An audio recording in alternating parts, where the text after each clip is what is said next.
In today's video, I'm going to show you how to schedule multi-channel marketing campaigns in Mailchimp. So start by logging to your Mailchimp account. The next is click on the Create button. Now decide if you want SMS or email for your campaign type.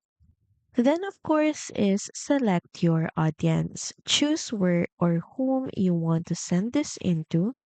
Also, make sure that you design your email and write your SMS message.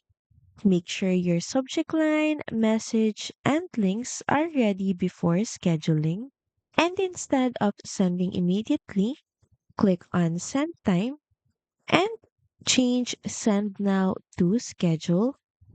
And here, all you have to do is choose the date and time you want your email or SMS to be delivered. So you have to set it here on delivery date. And for the delivery time, you have an option to send when recipients are most likely open or send at a specific time. And once done, click on the Save button. Now for multi-channel marketing, you have to schedule your email first, then schedule your SMS follow-up for later, like a reminder for a few hours or a day after. And that's pretty much it. Thank you very much for watching this video, and I'll see you again on the next one. Bye!